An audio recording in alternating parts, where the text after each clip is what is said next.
চলো একটা শর্ট টাইমে তোমাদের দারুণ একটা ঘুগনির রেসিপি শেয়ার করছি। আমি বলবো তোমরা কিন্তু একদিন হলেও একবার এইভাবে ঘুগনি বানিয়ে আমাকে কিন্তু জানাবে কেমন হয়েছিল। তো চলো শুরু করি। প্রথমেই দেখো, আগের দিন ওভারনাইট আমি মটরটাকে ভিজিয়ে রেখেছিলাম, তারপর ছোট ছোট ডুমো করে আলু কেটে নিয়েছি, সেটাকে কিন্তু কুকারের মধ্যে লবণ আর হলুদ দিয়ে সেদ্ধ করে নেবো। এদিকে একটা ভাজা মশলা করে নিচ্ছি। গোটা জিরে, গোটা ধনে, মৌরি আর গোটা গরম মশলাকে ভেজে আমি তুলে রেখে দেবো। ঠান্ডা হয়ে গেলে গুঁড়ো করে নেব। এবার চলো অন্য উপকরণগুলো দেখে নিই।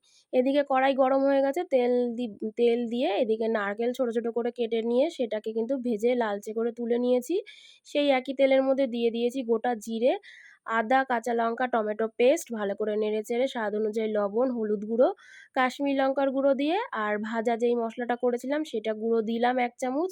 ভালো করে কষিয়ে নিয়ে সামান্য একটু চিনি দিয়ে আবার একটু কষিয়ে নিয়ে দিয়ে দেবো সেদ্ধ করে নিয়ে নেওয়া মটর আর আলুগুলোকে দিয়ে দিলাম। একটু নেড়েচেড়ে দিয়ে দেবো ভাজা নারকেলের কুচিগুলোকে, ভালো করে নেড়েচেড়ে এবার ঢেকে দেবো। ঢেকে দিয়ে ভালো করে সেদ্ধ করে নেব।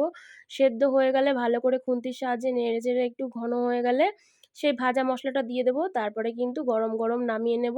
এদিকে আমি একটু তেঁতুল জল গোলা করে রেখেছিলাম, সেটা দিয়ে দিলাম। উপর দিয়ে একটু শসা দিয়ে দিলাম, আর কিন্তু একটু বিট নুন দিয়ে দেবো, আর সেই ভাজা মশলাটা দিয়ে দেবো, যেটার জন্য ঘুগনিটা দারুণ টেস্ট হয়।